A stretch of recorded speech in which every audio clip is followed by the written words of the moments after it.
안녕하세요. 저는 올해 42살의 여자로 프리랜서 번역가로 일하고 있습니다. 그럭저럭 평온하고 잔잔하던 제 인생에 엄청난 사건이 하나 있었는데요. 그 사건으로 제 인생은 180도 달라지기도 했죠. 저에게 있었던 그 엄청난 사건은 참 작고 사소한 일로부터 시작되었습니다.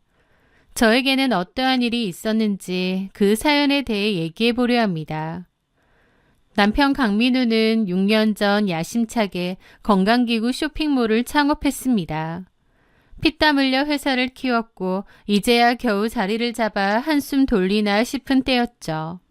저랑도 평범한 부부였고 별다른 문제는 없었습니다. 그러다가 저희 부부 사이에 엄청난 사건이 생기게 되었죠. 모든 비극은 어느 나른한 오후 현관 앞에 쌓인 택배 상자들 중 하나에서 시작되었습니다. 별 생각 없이 상자들을 거실로 끌고 와 칼로 뜯어보던 제 손이 멈칫했습니다. 별 생각 없이 택배를 뜯어 내용물을 꺼냈는데 그중 한 작은 택배에 팔찌가 들어있었거든요. 팔찌를 시킨 적이 없는데 이게 뭐지 싶던 차에 순간적으로 얼마 안 남은 내 생일 때문에 남편이 나를 위해서 서프라이즈로 시킨 건가 라는 생각이 언뜻 스치더군요. 그래서 설레는 마음으로 별 생각 없이 팔찌를 열어봤는데 굉장히 화려한 디자인의 팔찌더라고요. 여러 색깔의 참이 붙어있는 팔찌였는데 딱 봐도 제가 평소에 좋아하는 스타일은 아니었습니다. 그 순간 내게 아니라 택배가 잘못 온 건가? 라는 생각이 들더라고요. 황급히 바닥에 떨어진 택배 상자를 다시 집어들고 찢어진 송장 부분을 확인했는데 주소는 분명 저희 집이 맞았어요. 그런데 수취인이 제 이름이 아닌 거예요. 수취인란에 적힌 이름은 조예진이었습니다. 제 이름은 정민아기 때문에 제 택배가 아니었던 거죠. 조예진이라는 이름은 들어본 적도 없는 이름이고요. 아, 누가 택배 주소를 우리 집으로 잘못 보냈구나 깨달았고 다시 테이프를 붙여 밖에 내놨죠. 잘못 시킨 사람이 알아서 갖고 가겠거니 하고요. 그런데 그 택배 상자는 며칠 동안 저희 집 현관 앞에 있는 겁니다. 오며 가며 볼 때마다 너무 신경이 쓰여서 이걸 그냥 둬도 되나 싶더라고요. 제가 수취인에게 연락을 하려고 해도 요즘 택배에는 개인정보 보호 때문에 연락처 뒷부분이 가려져 있잖아요. 그래서 연락처도 모르다 보니 연락할 길이 없었죠. 아무래도 택배사에 연락해서 오배송 신청을 해야겠다 싶더군요. 좀 귀찮기는 한데 집 앞에 모르는 택배가 계속 있으니 어쩔 수 없었습니다. 그렇게 볼일만 보고 들어와서 택배회사에 전화를 해야겠다 생각하며 나갔다가 들어왔는데 집에 와보니 상자가 없더라고요. 아, 기사님이 이제서야 가져가셨나 보다 생각하며 안심했고 그 일은 제 기억 속에서 지워졌죠. 그렇게 얼마간의 시간이 흘렀을 때였습니다. 저는 남편 회사 근처에서 볼 일이 있어서 갔다가 오랜만에 남편과 점심이나 같이 먹을까 싶더라고요. 그렇게 남편의 사무실로 향했습니다. 몇몇 얼굴을 알고 있는 직원들과 인사를 나누고 사장실로 들어갔는데 사장실에서는 남편이 한 여직원에게 뭘 시키고 있더라고요. 이거 스캔해서 거래처로 메일 보내줘요. 네, 사장님.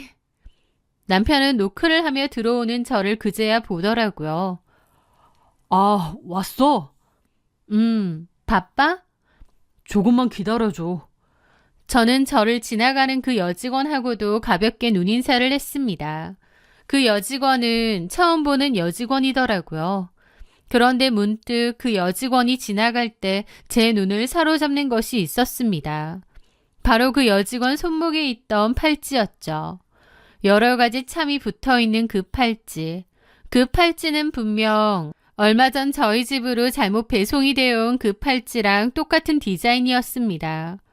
저는 속으로 저거 그때 그 팔찌인데? 라는 생각이 들더라고요. 하지만 그때만 해도 요즘 저런 디자인이 유행인가 보다 생각하고 말았죠. 그런데 잠시 후 남편이 그 여직원을 다시 부르는 겁니다. 아, 잠깐만 조혜진 씨. 그 서류 다시 좀 들고 와봐요.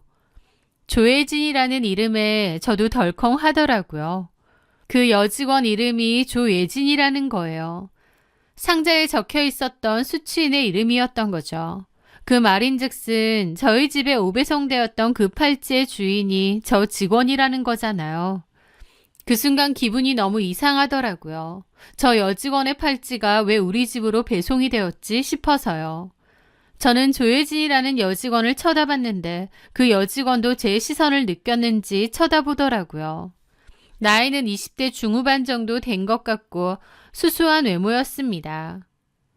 서로 눈이 마주쳤고 저는 멋쩍게 그냥 미소를 지으며 시선을 돌렸죠.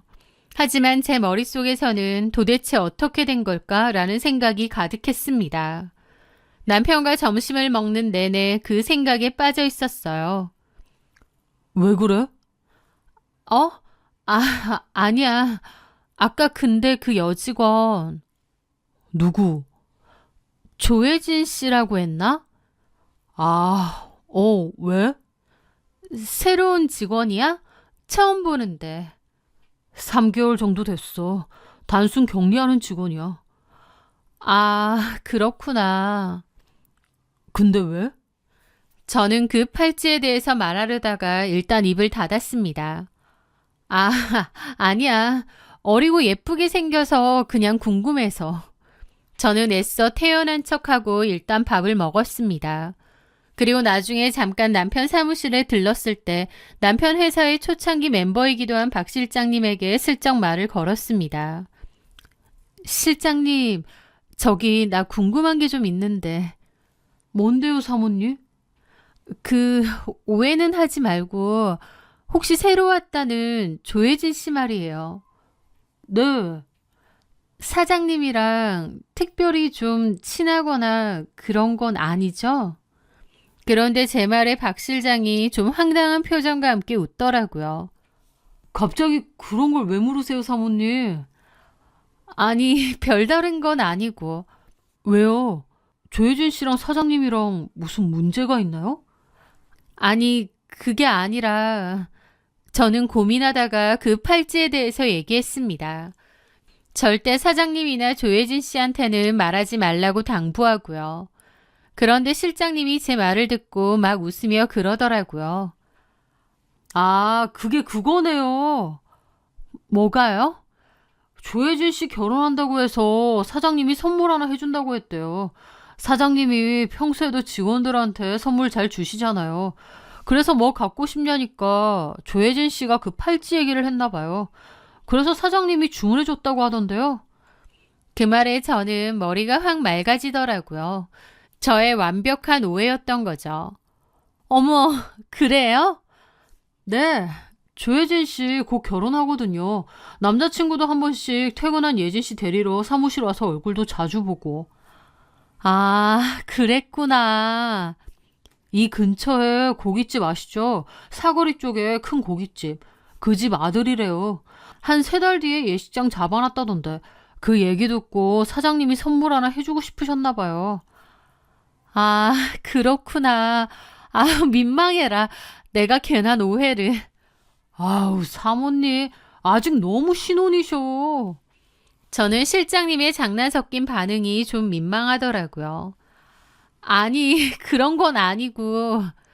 저는 좀 민망한 마음을 가지면서도 일단 알겠다고 했습니다. 그 말을 듣고 나서 괜히 혼자 꿍해 있던 오해가 풀린 거죠. 남편 딴에는 직원이 결혼한다고 하니 선물 하나 사준 건데 나 혼자 북치고 장구치고 했구나 싶은 겁니다. 그래서 그 뒤론 모든 오해가 풀리고 기분이 산뜻해졌죠. 그런데 그날 이후 어느 날이었습니다. 바쁜 남편을 대신해서 남편 차의 자동차 검사를 제가 해주기로 했어요. 그래서 남편 차를 끌고 자동차 검사소를 갔다가 돌아왔고 잠깐 카페에 들러서 커피를 사서 나왔습니다. 그런데 나중에 나와서 보니 차 문 쪽에 꽤나 큰 흠집이 있는 거예요. 이렇게 큰 흠집이 있었는데 이걸 왜 못 봤지 싶더라고요. 남편이 평소에 타다가 생긴 건지 아니면 제가 카페 가서 잠깐 주차를 했을 때 생긴 건지 모르겠더라고요. 그래서 블랙박스를 확인하기 위해 메모리를 꺼내서 집으로 갔습니다. 그렇게 확인을 하는데 거기서 생각지도 못한 것을 발견했어요. 저는 전혀 몰랐는데 알고 보니 남편이 아침마다 조혜진 씨를 데리고 카풀을 했더라고요. 저는 그때까지 남편이 카풀을 한다는 걸 전혀 몰랐기에 좀 황당하기도 했습니다. 그러면서 그 둘의 대화를 들어봤는데 처음에는 회사 사장과 직원의 지루하고 사무적인 대화였어요. 그런데 어느 순간 갑자기 두 사람의 목소리 톤이 바뀌더라고요. 오빠, 며칠 전에 오빠 마누라 회사에 왔잖아. 그 말에 저는 심장이 덜컹했습니다. 저희 남편더러 오빠라고 부르면서 제 얘기를 했으니까요. 나를 빤히 보더라? 혹시 뭐 눈치챘나? 하긴 나한테도 묻던데 자기에 대해서. 뭐라고? 언제 들어온 직원이냐고. 뭔가 촉이 왔나? 생긴 건 그냥 퉁실퉁실한 아줌마같이 생겼는데 촉 좋아, 오빠 와이프? 아닐걸? 그냥 봤을걸? 예진이가 이뻐서? 하면서 둘이서 킥킥거리는 겁니다. 그 대화는 절대 사장님과 직원의 대화가 아니었어요. 어느 직원이 삼촌뻘인 사장님에게 오빠라고 부르며 반말을 하겠나요? 저는 이것들 뭔 사이구나 라는 걸 깨달았습니다. 할지도 박 실장에게는 남편이 결혼 선물을 주는 것처럼 했지만 사실은 그게 아닐 수도 있겠구나 싶더라고요. 그날 저는 블랙박스의 모든 녹음을 다 뒤져들었고 그 두 사람이 확실한 내연관계라는 것도 알게 되었어요. 너무 충격이 컸고 배신감이 엄청났습니다. 그리고 한편으론 눈앞이 컴컴하더라고요. 믿었던 남편이 외도라니 그럼 이혼해야 되나? 라는 생각이 자동으로 떠올랐거든요. 하지만 애들도 있고 살면서 이혼이라는 건 생각도 못 해본 일이었습니다. 이혼이라는 건 저한테도 너무 무게감이 큰 일이었죠. 그렇다고 이 엄청난 사실을 묻고 지나갈 수도 없었습니다. 그래서 저는 많은 고민 끝에 남편에게 다 얘기하고 경고를 하기로 했습니다. 그리고 남편에게 모든 걸 다 알고 있다고 말하면서 블랙박스 음성도 들려주었죠. 다 아니까 변명할 생각하지 마. 남편은 빼도 박도 못할 증거를 듣고 고개를 숙이더라고요. 그러면서 저한테 정말 미안하다고 자기가 제정신이 아니었다고 빌었습니다. 행여나 남편이 옳다구나 싶어서 저랑 이혼한다고 하고 조혜진이랑 살겠다 어쩐다 하면 어떻게 해야 하나 싶기도 했는데 남편은 바로 납작 기어서 잘못했다고 빌더라고요. 저는 착잡하면서도 복잡한 심정으로 말했습니다. 조혜진, 내일 당장 잘라. 알겠어, 여보. 당장 자를게. 그리고 지금 조혜진한테 전화 걸어. 지금 당장? 알겠어. 그렇게 남편은 제 눈치를 보며 조혜진에게 전화를 걸었습니다. 저도 심장이 튀어나올 듯 벌컥거리더라고요. 여보세요? 조혜진은 제 남편이 전화 건 줄 알고 낭낭하게 전화를 받더라고요. 그 목소리를 듣는 저는 속이 뒤집혔죠. 조혜진 씨? 나 강민우 와이프인데. 제 말에 조혜진은 당황했는지 아무 대답이 없더라고요. 여보세요? 안녕하세요, 사모님. 사모님 같은 소리 하네. 내 남편한테 오빠 하면서 왜 나한테 사모님 소리가 나와? 네? 어디 할 짓이 없어서 큰 삼촌뻘 되는 남자랑 붙어먹어. 너 얘기 들어보니까 그 사거리 고깃집 아들이랑 결혼한다며. 삼촌뻘 남자랑 노란한 주제에 다 속이고 순진한 척 시집갈 생각을 했어? 어디 내가 그 집에 다 얘기해줄까?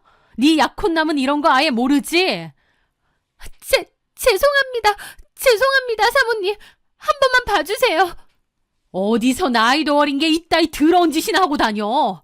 소문 다 내고 생매장 시켜줄까? 죄송합니다. 제가 잘못했습니다.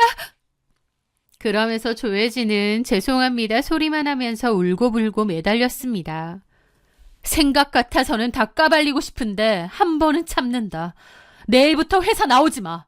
뭐 개인 물건 들고 가니 어쩌니 개소리도 하지 말고. 다시는 회사에도 아니 그 동네 근처에도 오지 말고. 내 눈에는 더더욱 띄지 마. 알았니?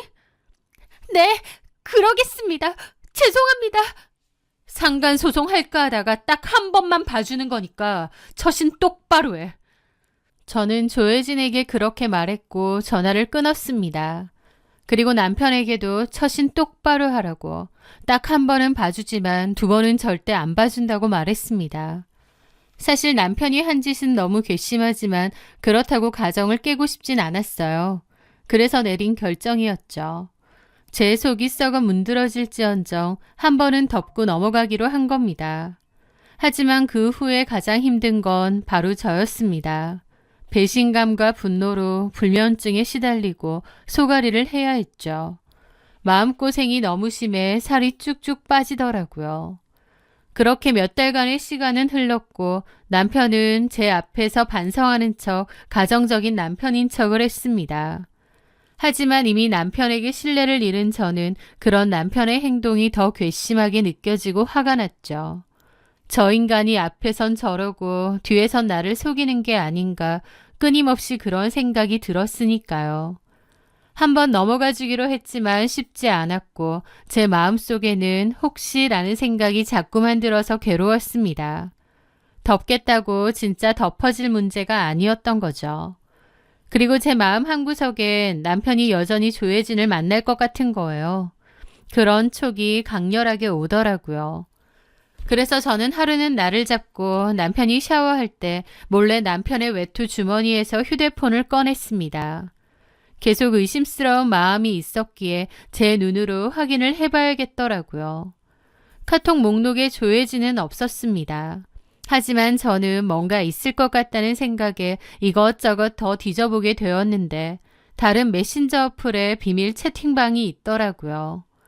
이게 뭘까 싶어서 들어가려는데 남편이 마침 샤워가 끝난 것 같아서 그냥 다시 제자리에 놔뒀습니다.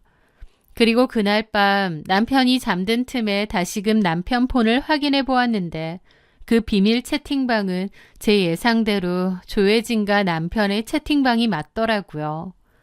설마 했는데 정말 조혜진이랑 아직도 연락을 하는 거였습니다. 설마 했는데 남편은 끝까지 저를 속이고 있었던 거죠.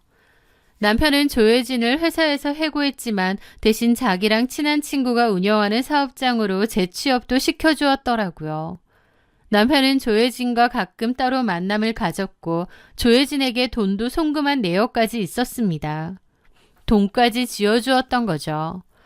저는 분노가 머리 끝까지 치밀었습니다. 한번 넘어가 준다고 했으면 정신을 차렸어야 했는데 이것들이 또 만나고 있다니 나를 아주 개호구로 봤구나 싶었죠. 저를 얼마나 우습게 여겼으면 뻔뻔하게 아직도 만나고 있을까 싶고요. 저는 조용히 그들의 대화 내용을 제 휴대폰으로 찍어서 증거를 남겼습니다. 그리고 다음 날 그 고깃집을 찾아갔어요. 저는 곧장 카운터로 가서 사장님으로 보이는 나이 드신 남자분에게 말했죠. 안녕하세요. 여기 사장님이신가요? 예, 그런데요. 누구시죠? 예비 며느님 이름이 조혜진 맞죠? 예, 그런데 조혜진 씨에 대해서 꼭 드릴 말씀이 있거든요. 그렇게 그 가게의 사장님과 사모님, 조혜진의 예비 남편이라는 그 남자도 같이 둘러앉았습니다. 예진이에 관해서 무슨 일로 오신 거죠? 조혜진이랑 곧 결혼한다는 분이죠. 예. 조혜진이 제 남편하고 바람을 피고 있거든요. 예? 조혜진 최근에 회사를 옮겼죠. 원래 헬스기구 쇼핑몰 회사에서 일하다가 다른 데로 옮겼잖아요. 그 헬스기구 쇼핑몰이 저희 남편 회사예요. 저희 남편이 거기 대표고요. 둘이서 바람 피다가 저한테 걸려서 회사 잘린 겁니다. 그런데 회사에서 자르고 다시는 안 만나는 줄 알았는데 알고 보니 제 남편이 자기 친구 회사에 조혜진 취업시켜주고 여전히 만나더라고요. 조혜진한테 돈까지 주고요. 말도 안 돼. 예진이가? 제 말에 예비 남편은 충격받은 얼굴이었다가 인상을 쓰더라고요. 무슨 그런 말도 안 되는 증거 있습니까? 예진이가 그럴 리가 없어요. 증거는 차고 넘치죠. 저는 그 자리에서 두 사람의 대화가 담긴 블랙박스 녹음 파일과 채팅 내역도 눈앞에 들이밀었습니다. 그걸 본 조혜진의 예비 시부모도 예비 남편도 충격에 입을 못 다물더라고요. 그 앞에서는 얼마나 착하고 순진한 척을 했던 건지 이런 상황은 눈꼽만치도 짐작을 못한 것 같았습니다. 사장님은 얼굴이 허옇게 질린 채로 예진이 당장 가게로 부르라고 소리쳤습니다. 조혜진의 예비 남편도 넉나간 얼굴로 조혜진에게 전화를 하더라고요. 예진아, 너 지금 당장 가게로 좀 와. 회사 일은 무슨 회사 일? 지금 국외 중요해? 당장 오라고! 조혜진의 예비 신랑도 화가 나서 소리를 빽 지르더라고요. 그렇게 조혜진을 기다리면서 아무런 말도 하지 않았고 분위기는 무서울 정도로 조용했습니다. 잠시 후 조혜진이 왔는데 들어오다가 저를 보고 기함을 하더라고요. 조혜진은 제가 자기의 예비시댁 식구들이랑 앉아있는 광경을 본 순간 모든 것이 끝났음을 직감했을 겁니다. 조혜진은 얼굴이 하얗게 질려서 천천히 다가왔고 노여운 얼굴에 사장님이 그러더라고요. 예진아, 이분 남편하고 너랑 불륜 사이라는데 그게 사실이냐? 네?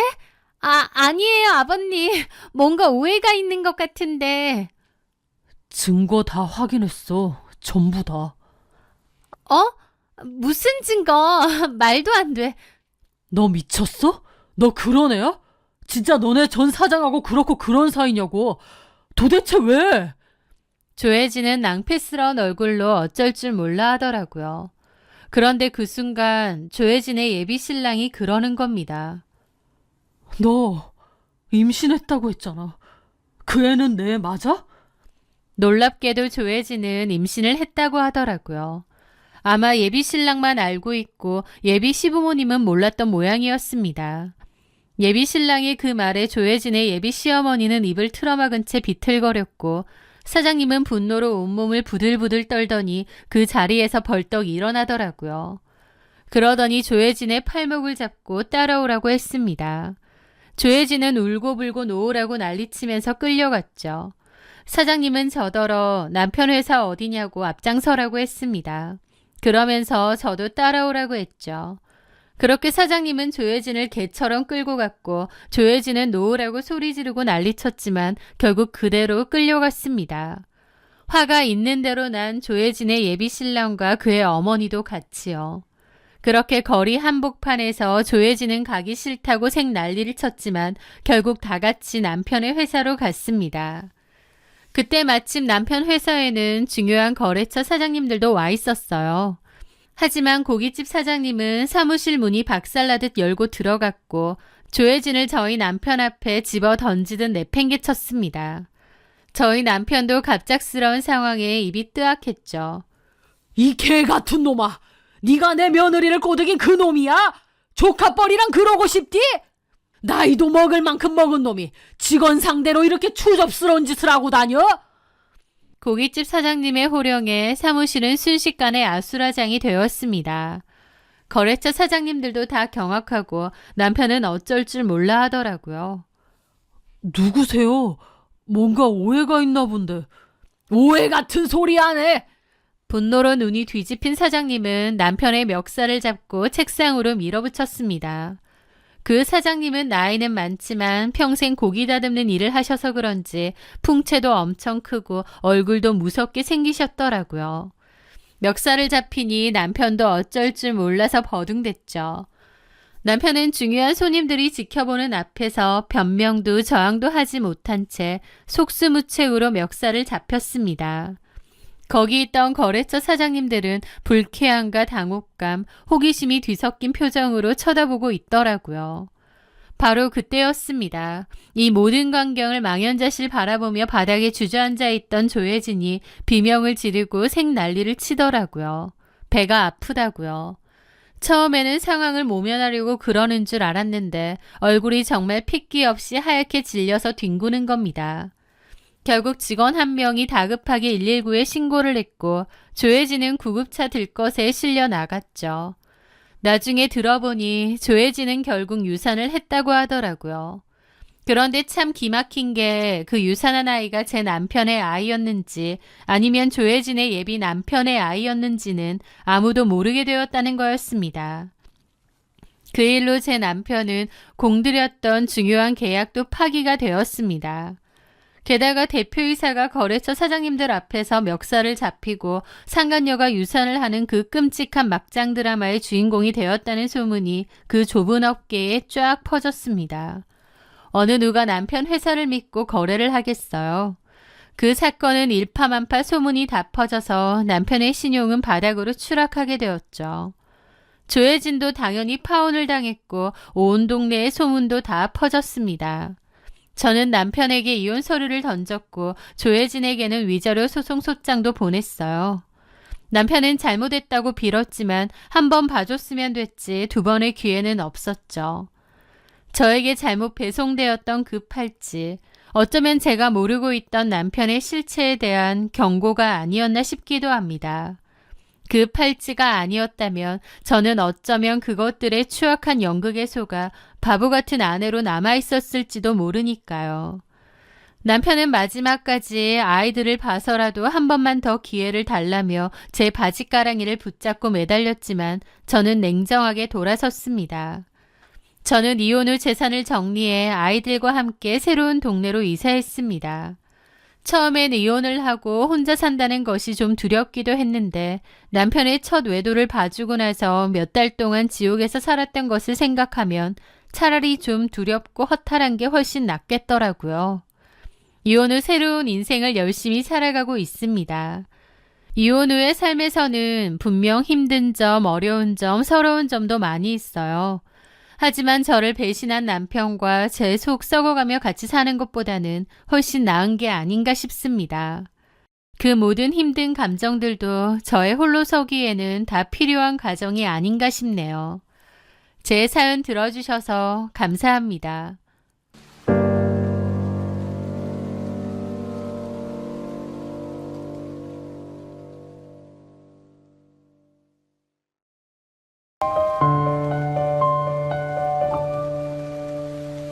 안녕하세요. 저는 토끼 같은 두 아이를 키우며 뒤늦게 제 인생의 진짜 봄날을 맞이한 여자입니다. 지금은 이렇게 웃지만 불과 얼마 전까지만 해도 제 인생은 칠흑 같은 어둠 그 자체였습니다. 지난 10년간 시댁에서 보낸 시간은 몸과 마음 모두 지옥이었던 시간이었으니까요. 하지만 죽으라는 법은 없는 건지 더 이상 물러설 곳 없는 벼랑 끝에서 저에게 기적 같은 일이 일어났습니다. 지금부터 제가 겪은 제 인생의 기막히고도 통쾌한 역전 드라마를 여러분께 들려드리려 합니다. 제 어린 시절은 불행이라는 단어로도 다 설명할 수 없을 만큼 비참했습니다. 저희 아버지는 심각한 알코올 중독자셨어요.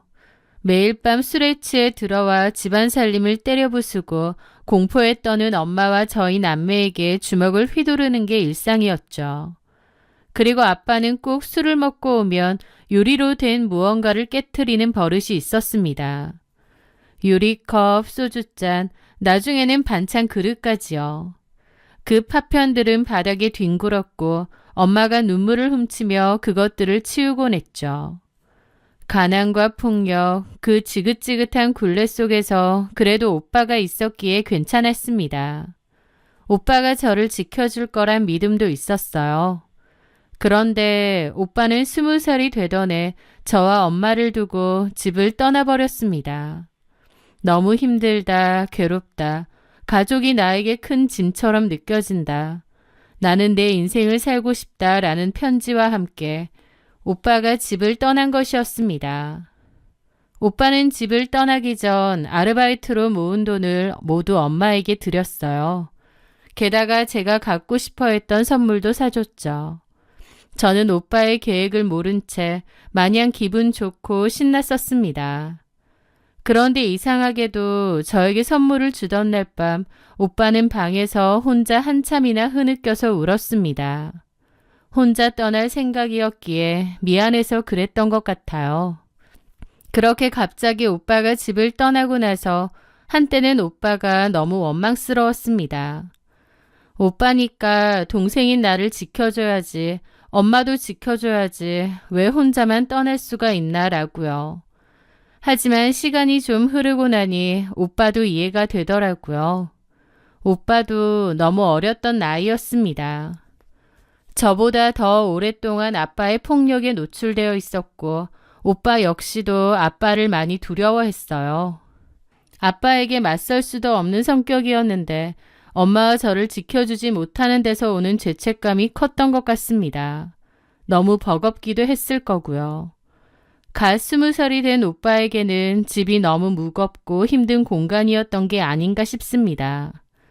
오빠는 완전히 연락을 끊었는데 나중에 우연히 건너들은 바로는 외국으로 건너갔다고 하더라고요. 처음엔 오빠가 밉기도 했지만 나중엔 오빠가 어딜 가서든 건강하게 잘 지냈으면 했습니다. 나중엔 꼭 가족에게 돌아왔으면 아니면 연락이라도 했으면 하고 바라면서요. 오빠가 그렇게 떠나고 아빠의 행패는 한동안 더 심해졌습니다. 하지만요, 아빠의 행패가 계속 이어진 건 아니었습니다. 왜냐면 그 후 아빠는 급성 간염으로 세상을 떠나게 되었거든요. 오빠가 저희 곁을 떠난 지 3년 정도 지났을 무렵이었죠. 아빠가 갑자기 돌아가시고 나서 저는 오히려 해방감이 느껴졌습니다. 아무리 그래도 아빠가 돌아가셨는데 이런 해방감의 감정을 느껴도 되나 죄책감도 들었지만 드디어 엄마와 내가 살겠구나. 이제 드디어 지옥에서 벗어났구나 싶기도 하더라고요. 아빠가 그렇게 돌아가신 후 엄마는 늦게까지 일을 했습니다. 돈을 벌어야 했어요. 저도 고등학교 때부터 편의점 아르바이트를 했고요. 그러면서 틈틈이 공부를 했고 저처럼 힘든 일을 겪은 사람들을 돕고 싶다는 일념 하나로 사회복지학과에 진학하게 되었습니다. 후에 사회복지 자격증도 취득하고 곧바로 센터에 취직을 했어요. 이제야 좀 안정적으로 엄마랑 잘 지낼까 했고 어둡던 내 인생에도 볕이 드나 싶었습니다. 그런데 그곳에서 운명처럼, 아니 악연처럼 남편 박민규를 만났습니다. 그는 제가 근무하던 복지센터 센터장님의 아들이자 행정실장이었습니다. 훤칠한 키에 서글서글한 성격이어서 직원들에게 평판이 아주 좋은 사람이었는데요. 그 배려심 많고 따뜻한 모습에 저도 마음이 많이 갔죠. 민규 씨와 저는 회사 외에서도 친하게 잘 지내다가 연인 사이로 발전하게 되었습니다. 마음속 깊은 곳에 늘 외로움과 불안함이 있던 저였는데 따뜻하고 품이 넓어 보이는 그 남자의 모습에 속절없이 마음을 빼앗기고 말았던 거죠. 그 남자와 만나며 평생 받아보지 못한 사랑을 받는다고 생각했고 제 마음 한켠에는 그 사람이 내 인생에 나타난 구원자가 아닐까라는 생각까지 있었습니다. 당연히 결혼도 하고 싶었어요. 하지만 결혼이라는 현실의 문턱은 너무나 높고 잔인하더군요. 제가 열심히 일한다고 저를 좋게 본 센터장님이었지만 막상 제가 아들인 민규 씨와 사귀고 결혼까지 하고 싶어 하니 단박에 차갑게 태도가 바뀌더라고요. 정아 씨, 이건 아니지. 내가 정아 씨를 직원으로서는 참 좋게 보고 응원도 많이 해. 근데 직원으로서 그런 거랑 내 며느리 될 사람으로서 보는 거랑은 아예 다른 일이야. 내가 정아 씨 사정을 몰라? 정아 씨네 아버지 알코올 중독자에 가정폭력까지 일삼았다며. 오빠는 가출해서 더 이상 연락도 안 되고 뭐 하고 사는지도 모르고 게다가 정아 씨도 지금 엄마랑 단둘이 빠듯하게 살고 있다며. 네, 저는 센터장님에게 저희 집 사정도 다 털어놓았습니다. 그때 회식에서 이런저런 얘기를 하다가 저도 다 털어놓게 되었어요. 그때 당시만 해도 센터장님은 저보고 참 대단하다고, 그런 가정환경 속에서도 삐뚤어지지 않고 바르게 살아온 게 멋지다고 칭찬해 주셨습니다. 저는 그 말이 진심인 줄 알았는데 그건 어디까지나 타인이었을 때, 그냥 남이었을 때만 할 수 있었던 말이었나 봅니다. 가족으로서의 제 사정은 못마땅했던 거죠. 센터장님은 대놓고 자기 집안 수준이랑 맞고 사랑 듬뿍 받은 집안의 여자랑 아들을 결혼시키고 싶으시다더군요. 그 센터장님은 겉으로는 사회복지센터를 운영하고 자애로운 척을 했지만 속으로는 사람에 대한 급을 나눈 것 같기도 합니다. 어쨌든 센터장님은 결혼을 결사 반대하셨어요. 차갑고 냉정한 얼굴로 절대 이 결혼은 안 된다고, 네 주제를 알라고, 어디서 남의 아들을 기웃거리냐고 말하는 센터장님을 보며 모멸감을 느꼈습니다. 그래서 사실 결혼도 그만두고 그 센터도 그만둘 생각이었어요. 그런데 민규 씨가 저를 붙잡더라고요. 그러면서 센터장님에게도 제가 아니면 결혼 안 할 거라고, 엄마도 안 보고 살 거라고 으름장을 놓았다고 하더라고요. 그 과정에서 민규 씨와 센터장님의 다툼이 컸습니다. 저도 계속 센터를 다니며 센터장님을 보기가 껄끄러워 어쩔 수 없이 그만두기로 했고요. 결혼 허락은 쉽지 않았지만 민규 씨가 저에 대한 마음이 확고한 것을 보고 오히려 이 남자를 놓치면 평생 후회할 것 같다는 생각이 들었습니다. 제 마음속에는 민규 씨에 대한 크나큰 확신이 들었던 거죠.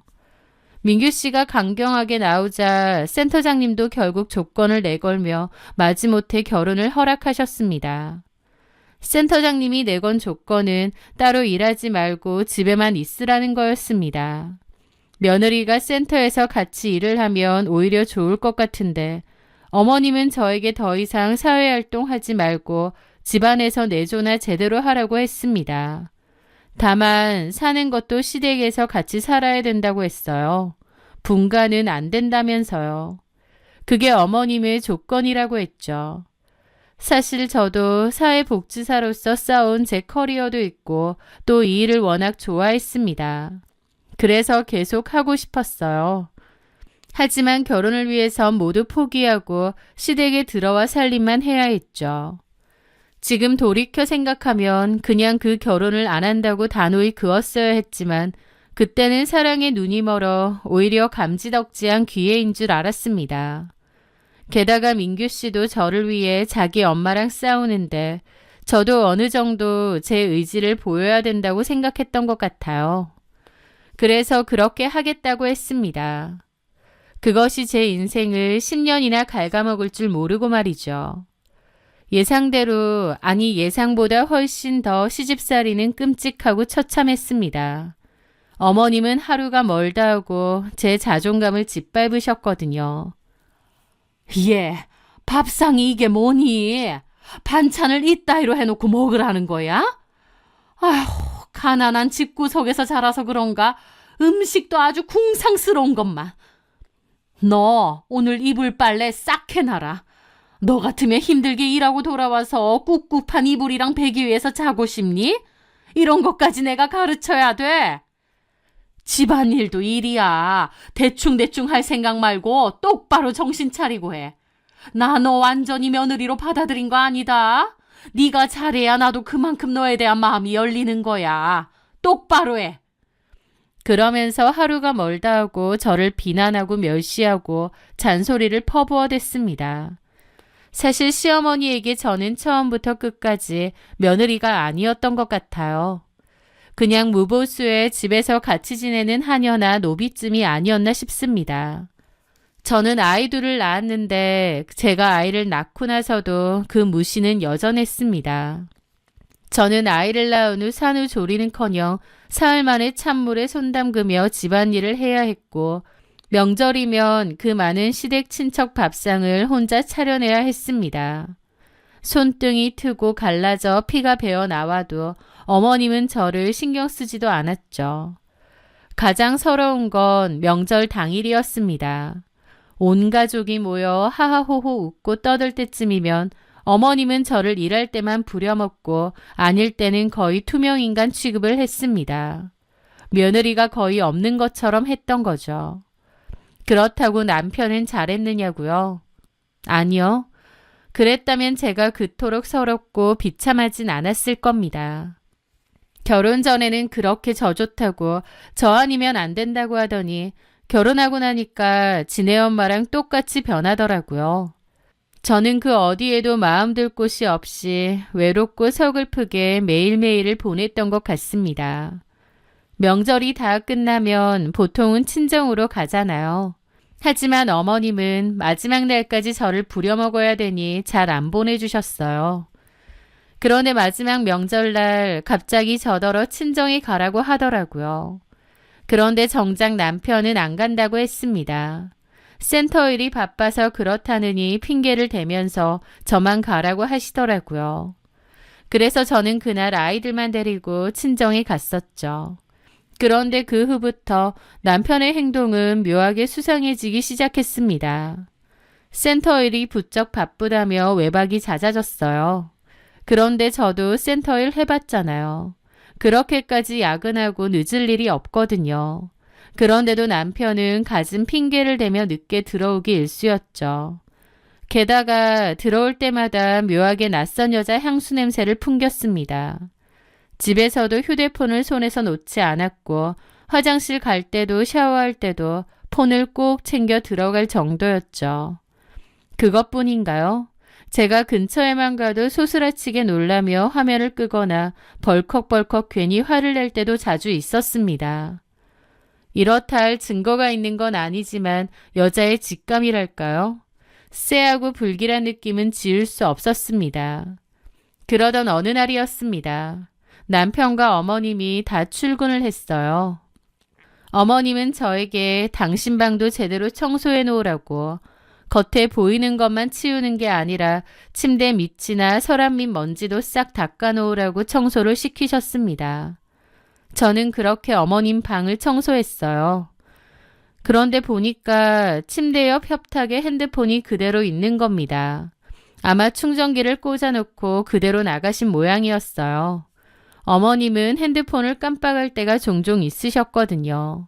저는 핸드폰을 들어 협탁 밑을 닦고 있는데 그때 마침 공교롭게 카톡이 하나 왔습니다. 폰 화면에 카톡 미리 보기가 떴는데 그건 그냥 지나칠 수 없는 내용이었죠. 어머님, 이번에 명절 여행 저는 좀 빠질게요. 라고 되어 있었거든요.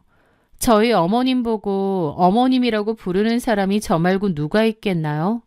너무 이상하더라고요. 게다가 명절 여행이라니? 저는 뭔가 이상하다 싶어 어머님 폰을 열어보게 되었습니다. 어머님은 따로 잠금 같은 것도 안 해놓으셨기에 바로 볼 수 있었죠. 그렇게 카톡을 들어가게 되었는데 제 눈을 의심했습니다. 어머님에게 톡을 보낸 채원이란 여자는 남편의 오랜 상간녀였거든요. 심지어 어머님도 그 상간녀에 대해서 다 알고 있었습니다. 아니, 아는 정도가 아니라 이미 며느리처럼 오랫동안 알고 지내고 있더라고요. 심지어 지난 명절 때 저더러 웬일인지 친정에 가라고 등 떠밀었는데 알고 보니 그 상간녀와 함께 여행을 간 거더라고요. 그리고 돌아오는 명절에도 같이 가자고 한 거고요. 어머님과 그 여자가 나눈 카톡 대화 내용은 가관이었습니다. 어머님은 저에게는 10년간 단 한 번도 보여준 적 없는 다정한 말투로 그 여자를 아가라고 부르고 그 여자는 어머님이라고 부르더군요. 누가 보면 영락없는 고부지간이었습니다. 여행 갔다 온 뒤 사진도 주고받았었는데 사진 속 상간녀는 딱 봐도 명품으로 휘감은 게 부티가 흐르더군요. 가난한 집 딸이라고 저를 무시하더니 돈 많아 보이는 이 여자는 아주 상점 모시듯 우쭈쭈 하고 있었던 거죠. 저는 남편과 어머님의 카톡 대화방도 살펴보았습니다. 채원이가 합치고 싶어해. 언제 이혼을 해야 될까? 일단 꼬투리 잡아서 위자료 없이 쫓아내야 될 텐데 재산분할 같은 것도 미리 안 주게끔 빼돌려야 될 거고 이왕이면 한 푼 안 주고 몸만 내쫓고 싶구먼. 근데 애들은 어쩔 거니? 채원이가 부담스러워할 것 같아. 그냥 정아한테 다 넘겨야지 뭐. 그래, 어차피 둘 다 아들도 아니고 그냥 다 넘겨버려. 정아 걔 성격에 애들 줄 것 같지도 않고. 골치 아프다. 다 넘겨버리고 채원이랑 바로 재혼해. 라며 저희 아이들마저 짐짝 취급하며 버리려 하는 겁니다. 이게 정말 아빠와 친할머니의 대화인가요? 피가 거꾸로 솟는다는 게 이런 기분일까 싶을 정도로 사지가 떨리더라고요. 저는 뭔가가 더 있을까 싶어 어머님의 핸드폰을 더 샅샅이 뒤지기 시작했습니다. 그런데 그 와중에 아주 뜻밖의, 하지만 어머님에겐 아주 치명적인 무언가도 발견했습니다. 저는 그것도 따로 제 폰에 저장을 해두었어요. 언젠가 쓸 일이 있겠다 생각하면서요. 그리고 그 여자의 신상도 알아냈습니다.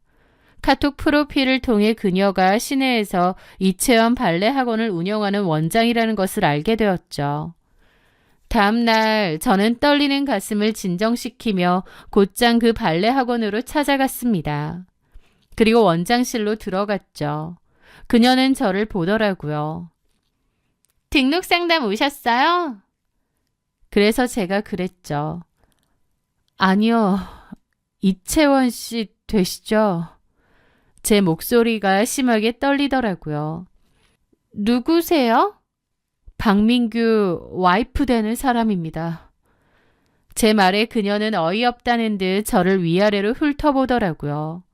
당황할 줄 알았는데 그녀의 입에서는 기가 막힌 말이 튀어나왔습니다. 아, 민규 씨가 말한 그 식모나 다름없다던 와이프? 뭐라고요? 그녀는 피식 비웃음을 흘리며 저를 무시하듯 책상 위 핸드크림을 여유롭게 바르더라고요. 남편한테 말하지 저를 왜 찾아와요? 남편한테 말하긴 이혼할까봐 무서운 건가? 정말 뻔뻔하더라고요. 야, 너 남의 가정 파탄 내놓고 어디서 개소리야? 그런데 그 여자는 신경도 안 쓰고 콧방귀를 끼더라고요. 뭐라는 거야? 파탄은 그쪽이 냈겠지. 오빠가 그러던데? 그쪽이랑 사는 거 지옥 같다고. 우중충하고 가난하고 같이 사는 남자를 질리게 만든 건 당신이잖아. 스스로 가정 파탄 내놓고 웬 남 탓? 흥분하기 싫은데 너무 뻔뻔한 모습에 기가 막혀 온몸이 떨리더라고요.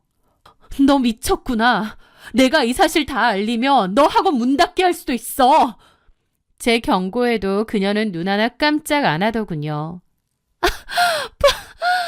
놀고 있네. 당신이 무슨 수로. 아줌마, 주제 파악 좀 하세요. 아줌마가 동네방네 떠든다고 내 학원이 망할 것 같아요? 그리고 그런 짓 하기만 해봐. 확 명예훼손으로 콩밥 먹여줄 테니까.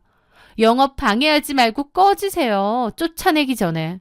여기 우리 아빠 건물이야. 경비 부를까? 저는 그렇게 상간녀에게 모욕을 당하며 비참하게 쫓겨났습니다. 태어나서 처음 느껴보는 멸시와 모욕감에 온몸이 부들부들 떨렸지만 그래, 내가 여기 온 목적이 있으니 참자 하며 이를 꽉 깨물었죠. 그렇게 마음을 다잡은 저는 이번엔 시어머니의 센터로 향했습니다. 센터장 방의 문을 열고 들어가니 시어머니와 남편은 히히덕거리며 배달 음식을 시켜 먹고 있더군요. 그러다가 제 얼굴을 보곤 그들의 웃음기가 싹 가셨습니다. 너 뭔데 갑자기 쳐들어와? 연락도 없이? 저는 눈앞에서 그들이 먹던 배달 음식을 뒤집어 엎어버렸습니다. 어머님과 남편이 소리를 지르며 자리에서 벌떡 일어나 저더러 미쳤냐고 하더라고요. 미친 건 당신들이지. 짐승도 제 새끼는 챙겨. 애들까지 버리고 새장가 들려고 작당을 해. 이채원, 내가 모를 줄 알았어? 제가 악을 쓰며 소리치자 남편과 어머님은 처음엔 당황하더라고요. 하지만 이내 남편은 먹던 젓가락을 탁 집어던지며 짜증을 냈습니다. 야, 다 알았으면 조용히 도장이나 찍고 꺼져. 어디까지 쫓아와서 악을 쓰고 지랄이야. 뭐라고? 너 지금 그게 할 소리야? 나 너랑 10년 살았어. 10년 산 와이프한테 미안하다는 말은커녕 뭐가 어째? 어머님도 똑같아요. 어떻게 이러실 수 있어요? 어떻게 두 사람이 짜고 이런 짓을 벌일 수가 있냐고요. 그때 어머님도 저에게 삿대질을 하더군요. 짜긴 뭘 짜? 네가 눈치가 없어서 여태 붙어 있었던 거라고는 생각 안 하니? 민규가 채원이랑 짝짝꿍 맞은 지가 언젠데. 그리고 채원이 봐라. 집안 좋고 능력 있고 싹싹하고. 너 같은 거랑 비교가 되니?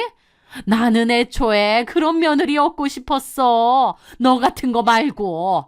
쥐뿔도 없는 거 우리 아들이 그동안 불쌍해서 데리고 살아준 거 고마운 줄 알아야지. 위자료니 재산 분할은 꿈도 꾸지 마라. 네가 해온 게 뭐 있다고 돈을 바래. 조용히 꺼져. 우리도 다 대응할 거니까. 네가 돈이 있니 뭐가 있니. 조용히 꺼지는 게 네 신수에도 좋을 거다. 그러면서 두 사람은 합심해서 저를 사무실 밖으로 떠밀었습니다. 각오하고 온 일이지만 막상 당하니 피눈물이 나더라고요. 저는 이를 갈았습니다. 너네도 꼭 천벌받게 해줄 거라고, 반드시 복수할 거라고 결심했죠. 저한테는 증거가 있었으니까요. 그 길로 저는 아이와 제 짐을 챙겨 친정으로 돌아갔습니다. 그 지옥 같은 집을 나오며 다짐하고 또 다짐했습니다. 보란 듯이 이혼하고 저것들 벌도 주고 나도 당당하게 살아가겠다고요. 하지만 현실은 참 냉혹하더라고요. 이혼 준비며 복수도 복수지만 당장 아이들을 먹여 살려야 했습니다. 저는 경력이 10년이나 단절되었기에 취업도 쉽지 않더라고요. 게다가 변호사를 선임하려 해도 착수금조차 없어 막막할 정도였죠. 당차게 집에서 나왔지만 모든 게 막막했습니다. 제가 너무 한심해서 매일 밤 아이들을 재워놓고 숨죽여 울었죠. 저희 엄마도 너무 안타까워 하시면서 빚을 내서라도 변호사비 도와준다고 하셨어요. 하지만 막상 소송 시작하면 지지부진 길어진다고도 하고 그 사람들도 법적으로 대응한다고 했으니 소송이 굉장히 길어질지도 모를 일이었습니다. 현실의 벽 앞에서 뭘 어떻게 해야 하나 힘들게 고민하던 그때였습니다. 죽으라는 법은 없는 건지 그때 때마침 저에게 꼭 필요한 사람이 나타났습니다. 바로 오랫동안 연락이 끊겼던 저희 오빠였어요. 누군가 저희 엄마 집을 찾아왔습니다. 처음엔 바로 못 알아봤는데 그 사람은 다름 아닌 저희 오빠였어요. 오빠는 저와 늙어버린 엄마를 번갈아 보더니 털썩 무릎을 꿇고 오열을 했습니다. 어머니, 정아야, 나야. 정말 미안해. 오빠? 그 옛날 집을 나갔던 오빠가 돌아온 것이었죠. 그 기막힌 타이밍은 지금도 잊을 수가 없을 겁니다. 그렇게 오빠와 재회를 했고 지난 이야기를 들을 수 있었어요. 오빠는 외국으로 건너갔는데 거기서 특별한 인연으로 한 한인 사업가 밑에서 일을 했다고 했습니다. 그 사람에게 인정받은 오빠는 악착같이 일을 배웠고 사업 수완을 인정받았다고 하더라고요. 그 후에 그 밑에서 자리를 잘 잡았고 돈도 많이 벌었다고 했습니다. 그 후 저와 엄마를 찾기 위해 백방으로 수소문했고 결국 흥신소를 통해 이 집 주소까지 알아낸 것이었죠. 미안하다. 내가 너무 늦게 왔지. 평생을 죄책감에 시달리며 살았어. 나 혼자만 살자고 그렇게 도망간 거 정말 미안하다. 그러면 안 됐는데. 나도 그땐 너무 어리고 힘들고 버거웠어. 비겁한 거 알지만 나도 그땐 죽을 것 같이 힘들어서. 오빠는 엄마와 저를 끌어안고 오열했습니다. 그동안의 원망은 눈 녹듯 사라지고 벼랑 끝에서 만난 오빠가 그저 고맙고 든든할 뿐이었죠.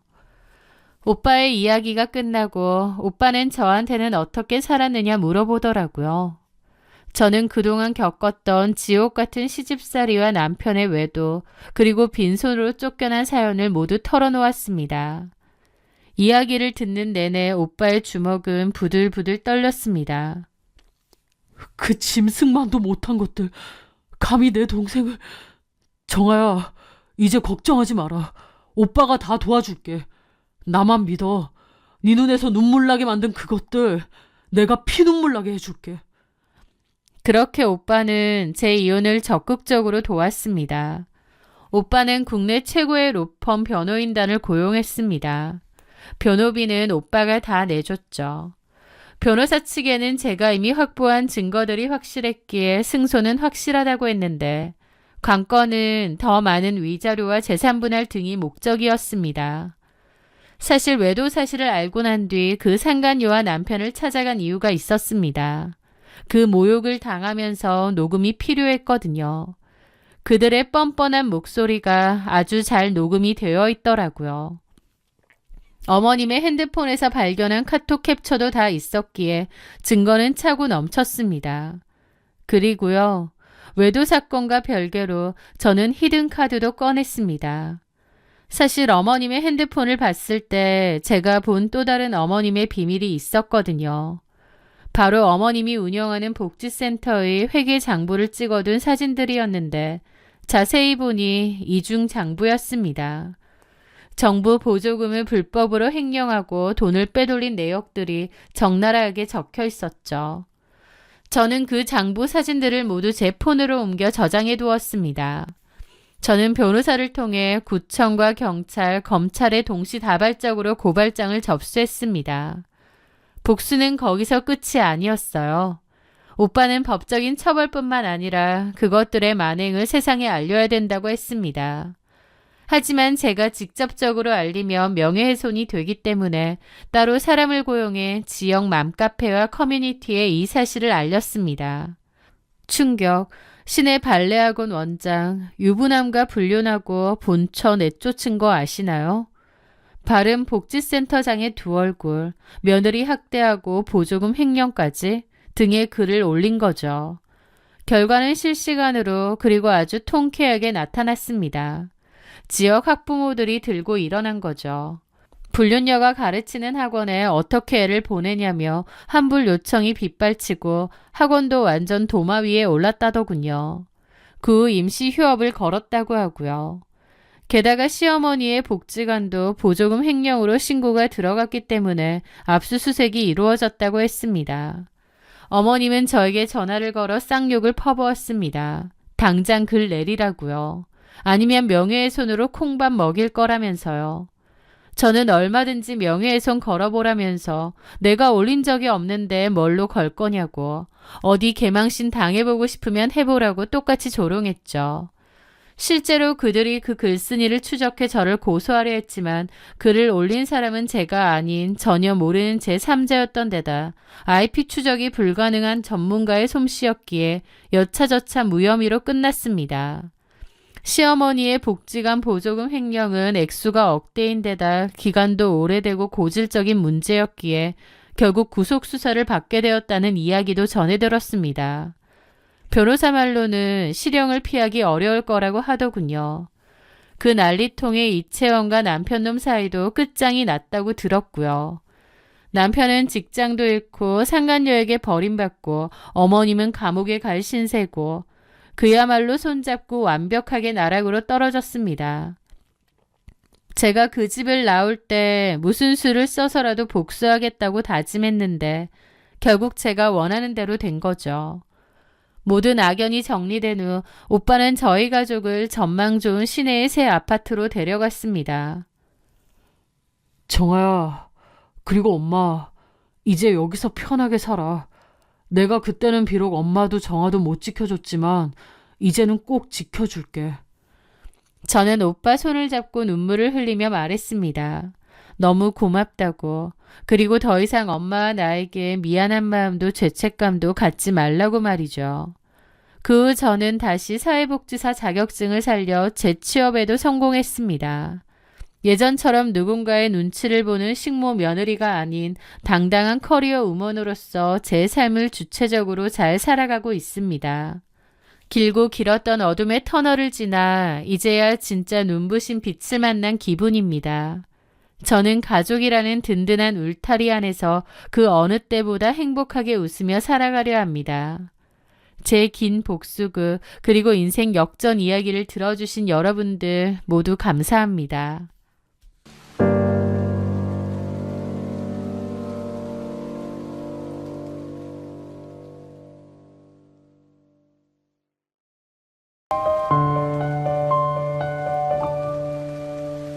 안녕하세요. 사람들은 성공한 잘 나가는 쇼핑몰을 운영하는 제 모습을 보고 제가 원래부터 모든 걸 다 가진 탄탄대로를 걸어온 사람인 줄 알 겁니다. 하지만 지금의 제가 있기까지 제가 어떤 일들을 겪었는지, 제 등을 찌른 칼이 몇 개였는지 아는 사람은 거의 없을 거예요. 제 이름은 강주연입니다. 저는 원래 패션 디자이너가 꿈이었어요.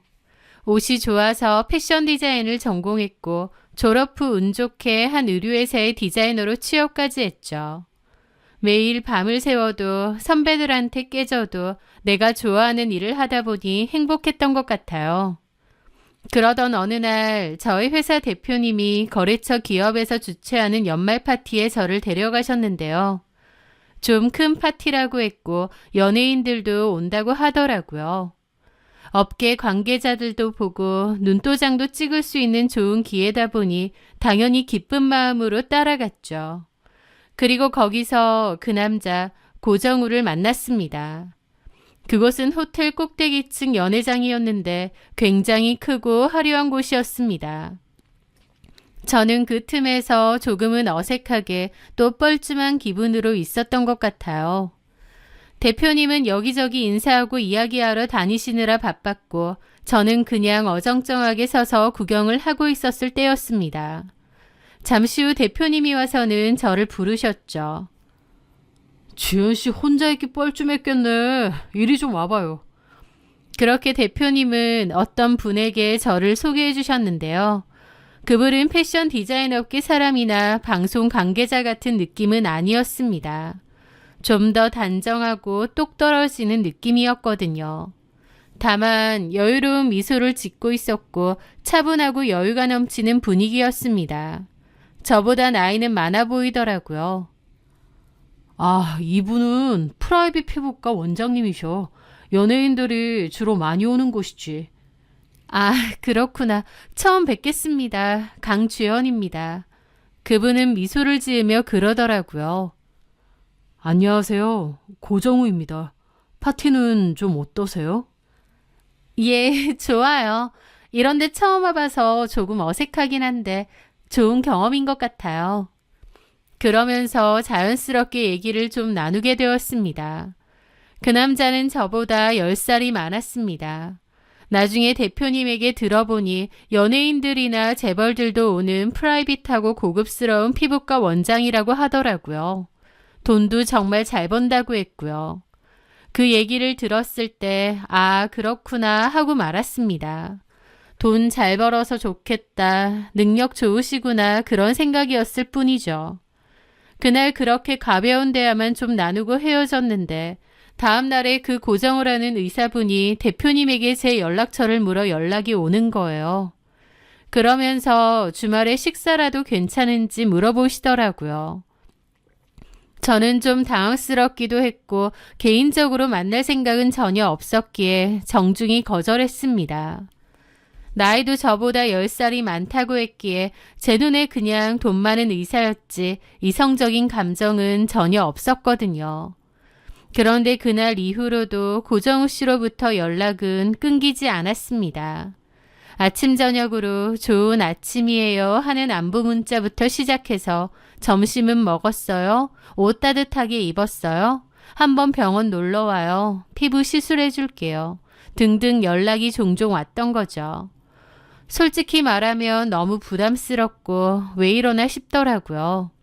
그러면서 한편으론 그냥 어린 여자 한번 만나보려고 수작 거는 건가 하는 반감까지 들었습니다. 원장님, 저 정말 바빠요.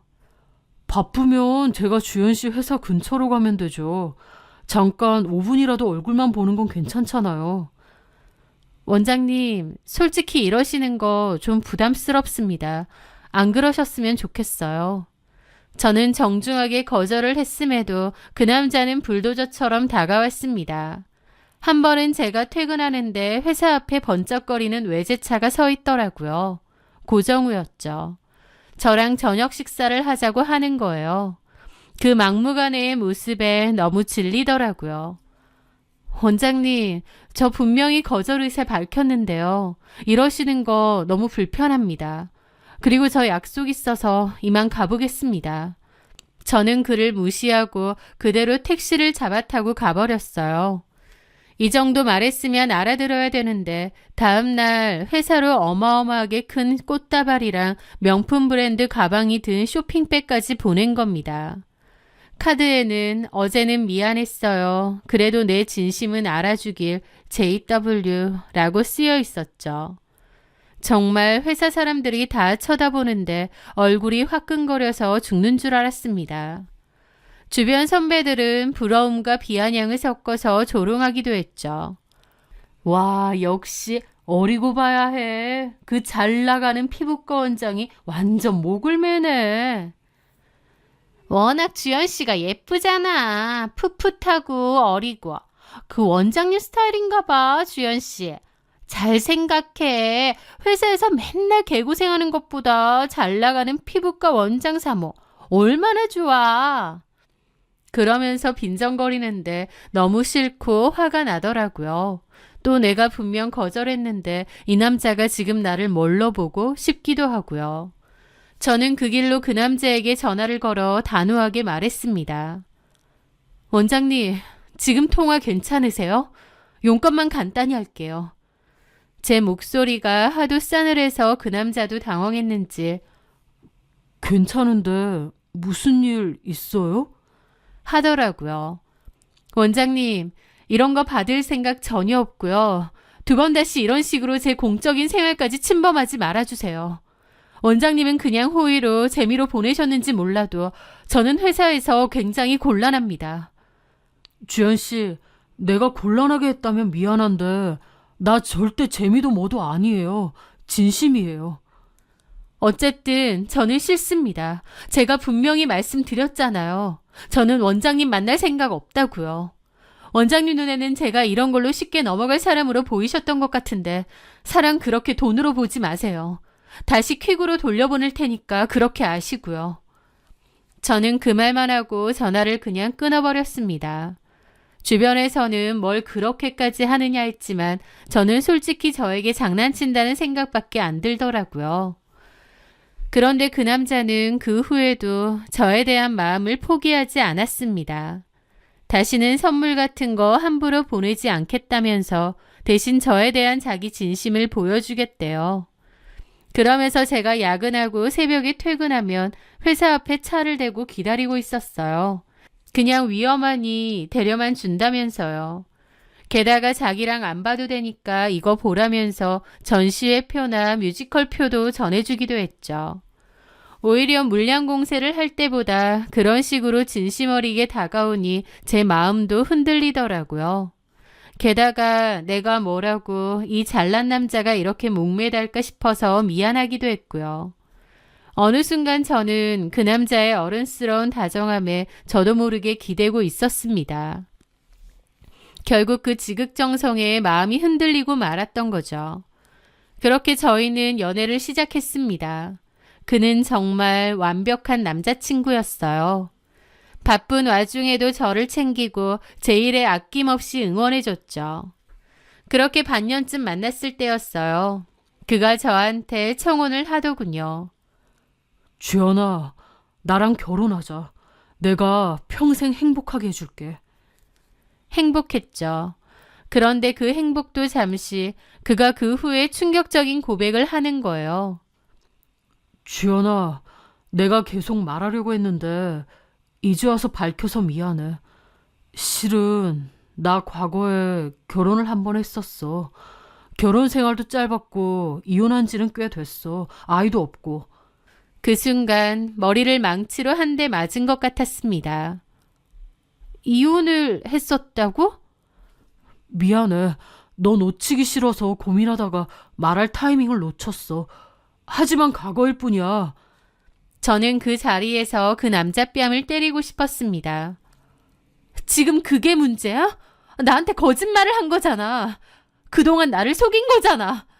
그 사람이 이혼남인 게 문제가 아니라 저를 사랑한다면서 그런 중대한 사실을 속였다는 그 배신감이 너무 기막히더라고요. 저는 당장 헤어지자고 했습니다. 그런데 그 남자가 무릎 꿇고 빌기 시작하는 거예요. 그 후로도 저를 계속 찾아와 미안하다고 제가 없으면 안 된다고 빌었죠. 하지만 배신감이 너무 컸기에 뭘 어떻게 해야 할지 모르겠더라고요. 그런데 그맘때 몸이 이상했어요. 속이 울렁거렸죠. 네, 제가 임신을 한 거였어요. 테스트기에 두 줄을 보는 순간 하늘이 무너지는 것 같았죠. 왜 하필 지금? 결국 저는 뱃속의 아이 때문에 그 남자의 거짓말을 용서해주고 결혼을 하기로 했습니다. 좀 찜찜한 마음도 있었지만 그래, 나를 이렇게까지 사랑한다는데 아이까지 있으니 과거는 덮어주자 그렇게 마음을 먹었던 것 같아요. 그렇게 저는 제 꿈을 잠시 접어두고 그 남자의 아내가 되기로 했습니다. 그런데 지옥은 그때부터 시작이었어요. 결혼하고 보니 시부모님과 시누이의 태도가 정말 얼음장 같았거든요. 시댁 자체는 그렇게 돈이 많고 부유한 집이 아닙니다. 그냥 평범 정도의 중산층인데 남편 고정우가 자수성가해서 돈을 잘 벌었고 그 돈으로 가족들까지 호의호식했던 거죠. 그래서 말 그대로 남편은 시댁의 기둥이자 ATM이었던 거예요. 그런데 그 귀한 아들이 쥐뿔도 없는 저랑 결혼을 한다니까 얼마나 마음에 안 들었겠나요. 특히 남편보다 5살 어린 신우 고미은의 괴롭힘이 상당했습니다. 자기 오빠 같은 남자 물었으니 완전 신데렐라라며 비꼬고 자기 오빠가 한번 갔다 왔기에 아쉬워서 저를 만난다는 소리까지 했습니다. 과거 남편과 이혼했던 남편의 전처는 집도 부자고 직업도 변호사였다고 하더라고요. 그런 여자 만나다가 골치 아프게 싸우고 이혼을 했으니 재호는 그냥 어리고 예쁘기만 한 애 적당히 데려다가 살아야겠다고 다짐한 모양이라면서요. 신우의 그런 말들은 다 저에게 상처가 되었고 너무 화가 났죠. 남편은 초반에는 제 편을 들어주고 신우에게 뭐라고 했어요. 야, 너보다 나이 어려도 새언니야. 새언니한테 그따위로 말하지 마. 네가 쓰는 오피스텔 월세 그거 다 내가 내주는 거 잊었어? 알았어. 치사하게 돈 얘기는. 하지만 그것도 잠시였죠. 나중에는 신우가 어쩌든지 말든지 모른 척이더라고요. 저는 결혼 후에 남편의 권유로 회사도 그만뒀고 집에서 아이를 키우며 살았는데 어느 순간 저는 패션 디자이너 강주연이 아니라 사모님이라는 이름의 새장 속에 갇혀버린 것 같기도 했습니다. 그러다 아이가 4살이 됐을 무렵이었어요. 남편의 핸드폰을 우연히 보게 됐는데 정말 충격적인 메시지들이 가득하더군요. 오빠, 어제 너무 좋았어. 우리 언제 또 봐? 자기야, 나 이 가방 사줘. 원장님, 저 오늘 병원 가면 시술 좀 해주세요. 그리고 오늘 밤에 시간 되세요? 저랑 술 한잔해요. 충격적이었습니다. 남편은 한 명도 아니고 여러 명과 바람을 피고 있었던 거예요. 그동안 저한테는 눈코 뜰 새 없이 바쁘다, 학회 가야 돼서 며칠 못 온다 등등 이런저런 이유로 집을 자주 비웠는데 그 모든 시간들이 전부 다른 여자들과의 미래였던 거예요. 온몸이 떨렸습니다. 그날 밤 남편이 술에 취해 집에 들어왔고 저는 남편에게 따라오라고 했습니다. 집안에서는 아이가 자고 있기 때문에 싸우기가 그래서 차 안에서 얘기를 할 참이었죠. 남편이 조수석에 탔습니다. 왜? 무슨 일이야? 저는 떨리는 손으로 핸드폰 캡처 화면을 그에게 들이밀었습니다. 그 여자들과 나눈 역겨운 대화창이 그대로 있었죠. 당신 이게 다 뭐야? 설명해봐. 남편은 취한 눈으로 화면을 쳐다보더니 피식하고 웃는 거예요. 난 또 뭐라고. 근데 가만 보니 너 내 핸드폰 뒤졌어? 미쳤어? 내 핸드폰을 왜 뒤져? 지금 그게 중요해? 당신 바람 피웠잖아. 그것도 한두 명이 아니잖아. 제 목소리가 격앙됐지만 그 인간은 눈 하나 깜짝 안 하더라고요. 오히려 적반하장으로 소리를 질렀죠. 아, 시끄러워. 그래서 뭐 어쩌라고. 나 아니었으면 월급쟁이로 쩔쩔매다 끝났을 년을 호강시켜주니까 어디서 주제 넘게 핸드폰 뒤지고 난리야. 이따위 짓 하라고 너랑 결혼한 줄 알아? 라는데 저는 입이 뜨악했습니다. 결혼 후 남편은 눈에 띄게 차가워지긴 했지만 그래도 저런 막말을 하는 사람은 아니었어요. 그런데 술에 취해서인지 아니면 이제 본성 나오는 건지 저런 막말을 마구 퍼붓더라고요. 너무 놀라고 기가 막혀서 오히려 어버버한 건 저였죠. 뭐라고? 남들 다 부러워하는 사모님 소리 들으면서 내가 벌어다 주는 돈 펑펑 쓰게 해줬으면 됐지. 네가 앉아있는 그 자리 다른 여자들은 앉고 싶어 안 달란 자리야. 촌년 같은 거 사모님 소리 듣게 해주면 고마운 줄 알아야지. 어디서 남편 뒤를 캐고 지랄이야. 그 인간은 저에게 막말을 퍼부었습니다. 그 순간 정말 제 모든 게 무너져 내리는 기분이었어요. 이 남자를 믿었던 제가 이 남자의 아이를 낳은 제 자신이 너무 한심해서 견딜 수가 없을 지경이었죠. 저도 더는 못 참겠더라고요. 와, 이제 본성 나오네. 촌년 좋다고 쫓아다니면서 결혼해달라고 애원했던 게 누군데. 내 자리에 앉고 싶은 사람 많다고. 앉혀 얼마든지. 그리고 우리는 당장 이혼해. 이 더러운 인간아. 바람 피운 주제에 뭐가 그렇게 당당해? 이혼해. 원하는 대로 그 술집 연든 차례로 돌아가면서 이 자리에 앉혀보라고. 그 순간이었어요. 이 미친년이! 그 순간 제 왼쪽 뺨이 불에 데인 것처럼 뜨거워졌습니다. 귀에서는 삐 하는 이명이 울리고 멍해졌죠. 남편이 제 뺨을 때린 거예요. 그러고도 그 남자는 분이 안 풀렸는지 제 어깨를 거칠게 밀었죠. 어디서 감히 이혼 소리야. 네가 뭘 갖고 이혼을 하는데. 그냥 조용히 찌그러져 살지 어디서 나대냐고. 저는 남편의 폭력적인 행동에 충격받아서 아무 말도 못했어요.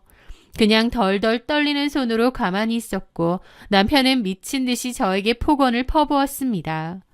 정말 너무 끔찍한 순간이었어요. 제 인생에서 가장 도려내고 싶은 끔찍한 순간인데 오히려 너무 충격을 받아서인지 마치 어제 일처럼 생생합니다. 그나마 불행 중 다행이라면 그 모든 소리가 제 핸드폰에 고스란히 찍혔다는 겁니다.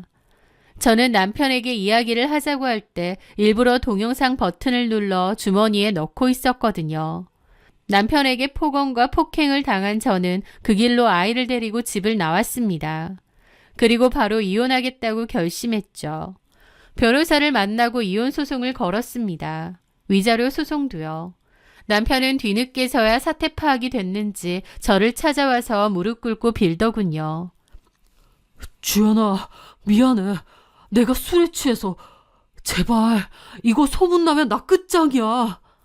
남편은 저에게 미안하다기보다 소문이 날까봐 겁나했습니다. 저는 이혼할 거고 위자료를 내놓으라고 했어요. 어차피 이혼할 건데 머리라도 차갑고 냉정하게 제목 챙겨야 아이랑 살 수 있겠더라고요. 그렇게 저는 제가 찍은 그 영상을 대가로 아이와 제가 살 아파트 한 채를 위자료로 요구했습니다. 20억 상당의 아파트였죠. 결국 남편은 저에게 위자료와 일시불 양육비 명목으로 아파트를 지급했고 저는 이혼을 하게 되었습니다. 이혼 후 저는 그 20억짜리 아파트에서 살지 않았어요. 제 딸아이와 제가 앞으로 먹고 사는 게 더 중요했기 때문이죠. 저는 그 아파트를 바로 정리하고 훨씬 싼 아파트로 옮겼습니다. 그리고 그 남은 돈으로 전 남편이 그토록 못하게 했던 제 일을 다시 시작하기로 했죠. 처음엔 막막했습니다. 이미 경력도 끊기고 아이는 어리고 하지만 이를 악물었죠. 제가 가장 잘할 수 있는 것부터 시작했습니다. 옷에 관심이 많았으니까 인스타그램에 제가 가진 옷들로 코디하고 룩북을 찍어 올리기 시작했어요. 특히 비싼 옷 없이도 고급스럽게 입는 법, 한 가지 옷으로 여러 가지 코디하는 법 등이 화제가 많이 됐죠. 진심은 통했던 건지 제 감각을 알아봐 주시는 분들이 늘어나면서 저는 순식간에 패션 인플루언서가 되었습니다. 그 기세로 유튜브도 열었고 그 후에는 제 개인 패션 브랜드를 접목한 쇼핑몰도 런칭하게 됐죠. 그 모든 일이 이혼하고 딱 5년 만에 이루어진 일입니다. 그 사이에 제 딸도 초등학교에 들어갔고 저는 정말 눈코 뜰 새 없이 바쁘게 살았어요. 하루에 3시간 자면 많이 자는 것일 정도로 열심히 살았죠. 전 남편은 그 사이에 재혼을 했다는 소식도 들려왔지만 솔직히 관심도 없었습니다. 그 사이 저한테도 대시하는 남자들도 많았지만 저는 더 이상 남자를 만날 생각도 없었고 일이 너무 바쁘기도 했습니다. 제가 운영하는 쇼핑몰에는 직원이 총 5명 있었는데요. 동대문에서 사입하던 것을 점차 줄이고 제가 디자인에 참여한 자체 제작 옷의 비중을 늘리기로 했죠. 그러면서 직원도 더 필요해서 구인 공고를 올리게 되었습니다. 그런데 그중 아는 이름이 하나가 보이는 거예요. 어머, 소희? 소희는 대학 때 저랑 잘 다니던 친구였습니다. 대학교 때만 해도 꽤나 친했고 늘 붙어 다니던 무리 중 한 명이었죠. 그런데 4학년 때쯤 갑자기 휴학한다더니 그대로 연락이 뚝 끊겼습니다. 제가 한 번씩 연락해도 연락이 잘 되지 않았고 그 후 저도 취업하느라 바빠서 잊고 지냈고요. 가끔 생각은 났는데 공교롭게 그런 소희가 저희 쇼핑몰에 지원을 한 겁니다. 알고 지원했는지 모르고 지원했는지는 모르지만요. 저는 소희에게 바로 전화를 했습니다. 전화번호도 바뀌었더라고요. 소희야, 이게 얼마만이야? 알고 보니 소희도 저처럼 결혼했다가 이혼을 했더라고요. 그때 휴학한 건 아이가 생겨서라고 했습니다. 그때 낳은 아이는 이미 고등학생이 되었다고 하더라고요. 소희는 남편한테 위자료도 한 푼 못 받고 이혼을 했고 아이는 그간 혼자 키웠다고 했죠.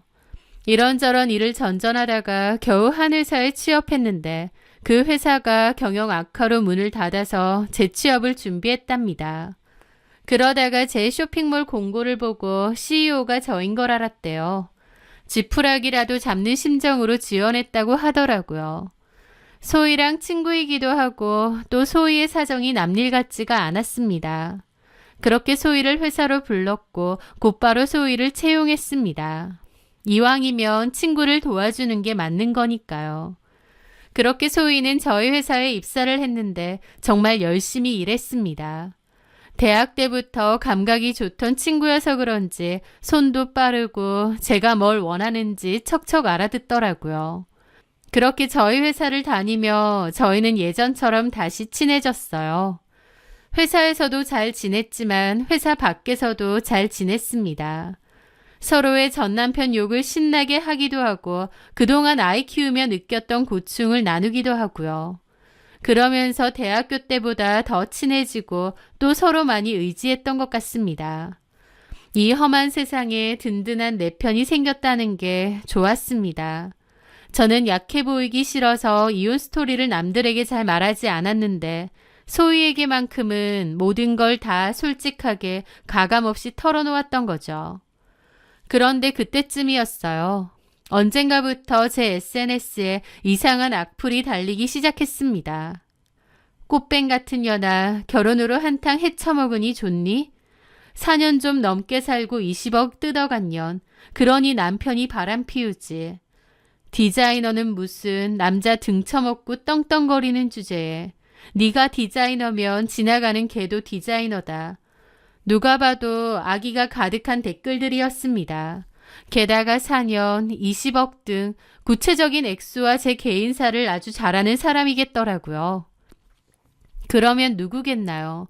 제 전남편이거나 아니면 그 시댁 식구들이겠죠. 저는 특히나 신우인 고미은의 짓이라고 생각했습니다. 제가 남편에게 20억을 위자료로 요구했을 때 가장 거품문 사람이 고미은이기도 했거든요. 그렇게 이혼을 한 제가 제 쇼핑몰로 성공해서 잘 사니까 배가 아파서 저런 댓글을 다는구나 싶었죠. 처음에는 그냥 무시했습니다.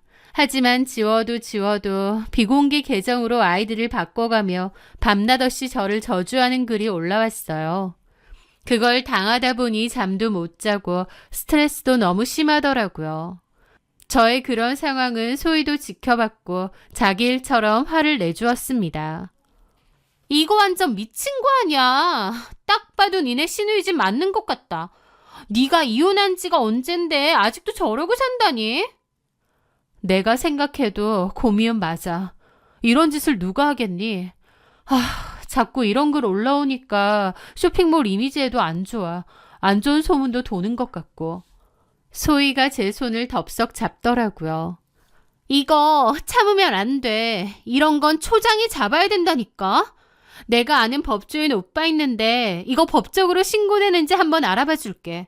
그리고 요즘 IP 추적 다 되잖아. 그 오빠 주변에 관련 일 하는 사람도 많으니까 내가 알아봐 줄게. 걱정 마. 우리 이 범인 꼭 잡자. 저보다 더 흥분해서 나서주는 소희가 정말 고마웠습니다. 나 혼자가 아니구나. 소희가 있구나. 너무 든든했죠. 그런데 며칠 뒤 소희가 심각한 얼굴로 저한테 오더라고요. 지연아, 어떡하지? 그 오빠한테 다 물어봤는데 그 악플로가 무슨 작정을 한 건지 아니면 프로그램을 써서 오해를 한 건지 뭔지 IP가 자꾸 동남아랑 유럽 쪽 해외로 나온대. 이거 개인이 잡는 건 불가능하고 경찰이 수사 공조를 해야 한다더라고.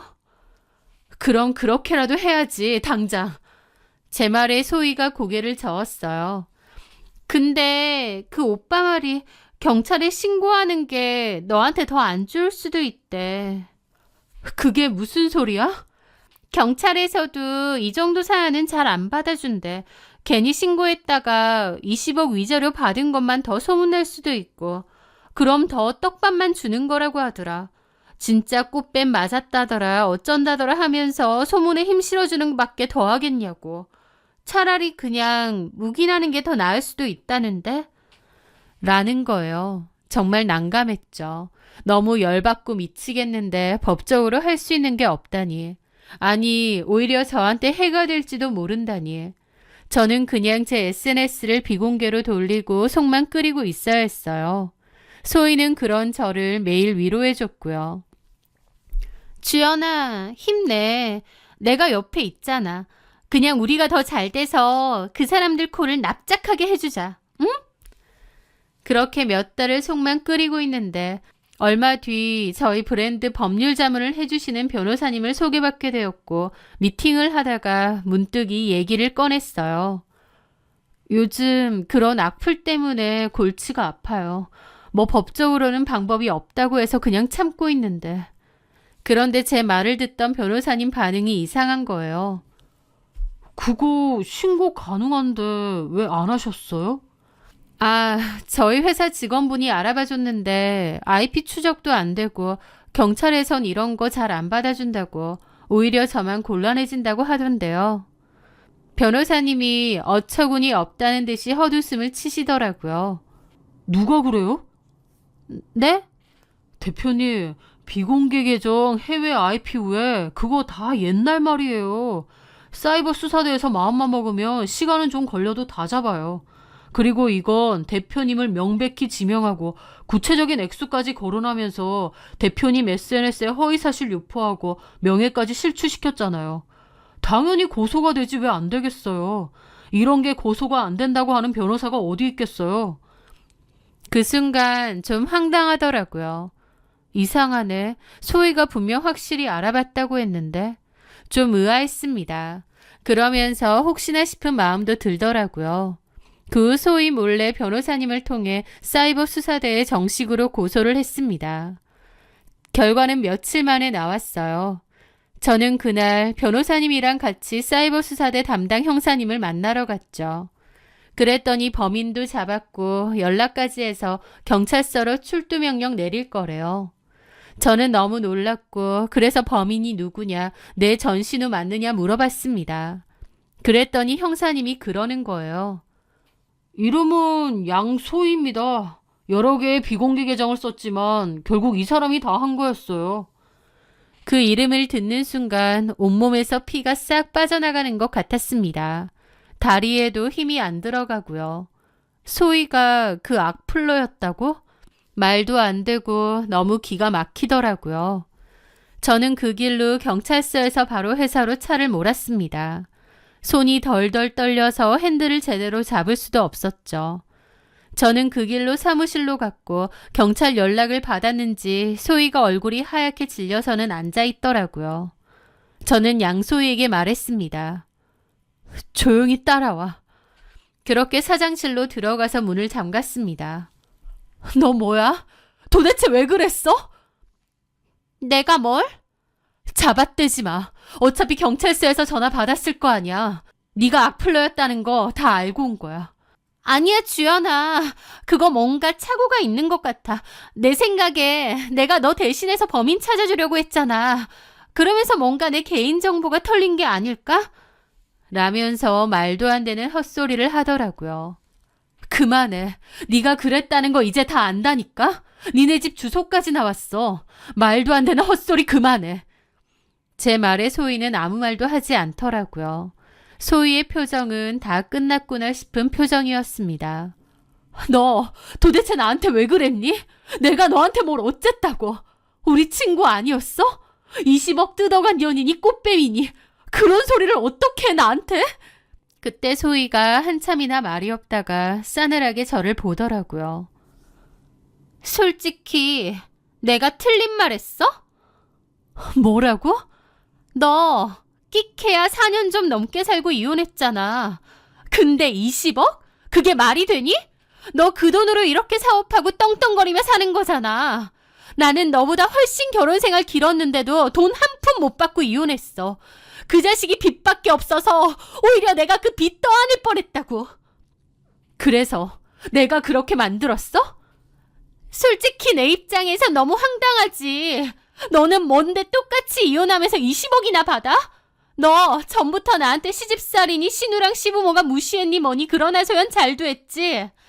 내가 네 앞에선 호응해줬지만 솔직히 내 입장에선 꼴 같잖더라. 뭐라고? 그 정도 가지고 뭐 시집살이라고 할 수 있니? 막말로 4년 동안 너 부잣집 사모님 행세하면서 잘 먹고 잘 살았잖아. 네가 뭐가 있어서 그런 집에 시집가? 어린 거? 예쁜 거? 그거 미천으로 시집간 거잖아. 그게 꽃뱀이지 뭐야. 게다가 이혼하면서 20억. 솔직히 결혼으로 한몫 땡긴 거 맞잖아. 내 말 틀리냐고. 그러는데 저는 너무 충격을 받아서 뒷걸음질을 쳤습니다. 얘가 무슨 소리를 하는 건가 어안이 벙벙하더라고요.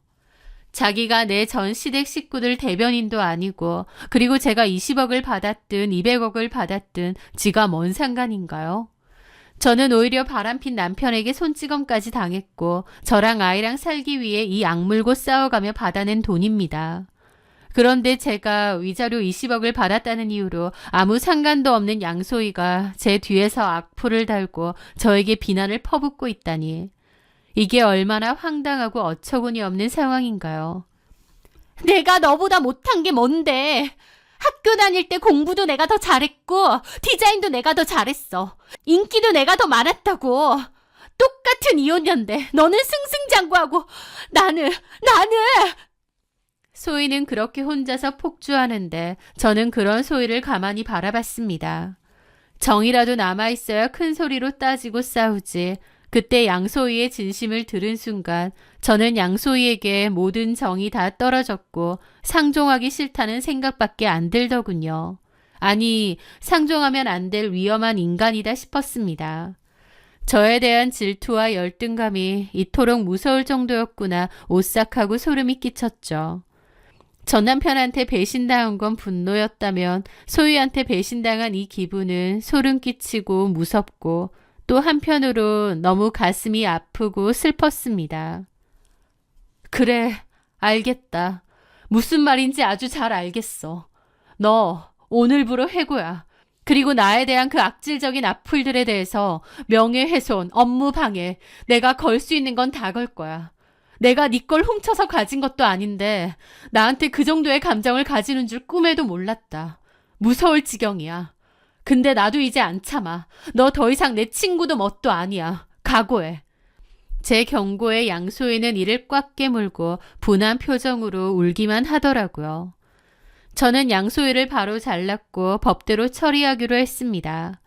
양소희는 미친 사람처럼 저에게 할 말 못할 말 다 퍼부어 놓고는 뒤늦게 와서 아차 싶었는지 매달리는 거예요. 자기가 질투에 눈이 멀었다느니 잘못했다면서요. 하지만 저는 이미 양소희의 진짜 모습을 봤잖아요. 용서도 없었고 다시 보고 싶지도 않았습니다.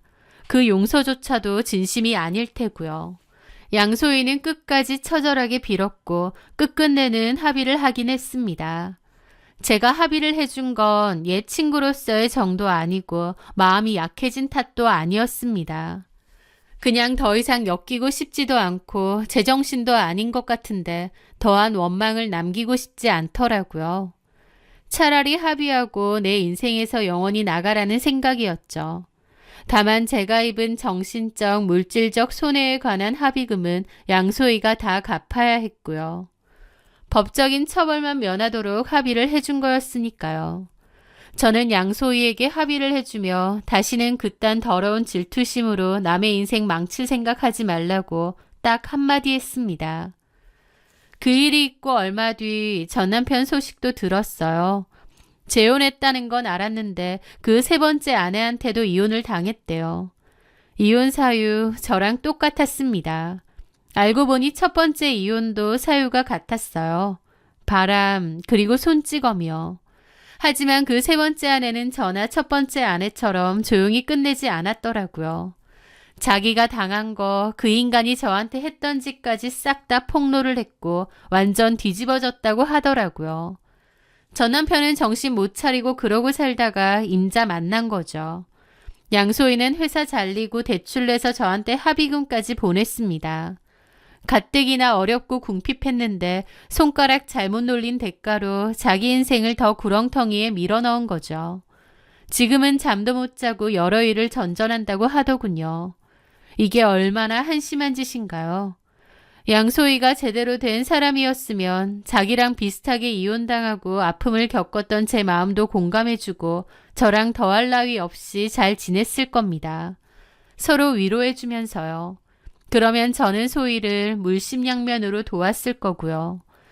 결국 그 이상한 열등감과 질투로 자기 인생 자기가 꾼 거죠. 이 험한 세상에 정신 똑바로 차리고 살아야겠다는 생각이 들더라고요. 남편도 의지했던 친구도 다 내 등을 찔렀다 생각하니 처음엔 너무 힘들기도 했습니다. 하지만 다시 마음을 다잡았습니다. 결국 나를 지킬 수 있는 건 내가 가장 믿어야 할 건 내 자신뿐이라는 걸 많이 깨달았거든요. 앞으로는 그 누구에게도 의지하지 않고 또 그 누구에게도 뭔가를 바라지 않고 그저 제 자신을 아끼고 믿어가며 그렇게 살아야겠습니다. 제 긴 이야기 들어주셔서 정말 감사합니다.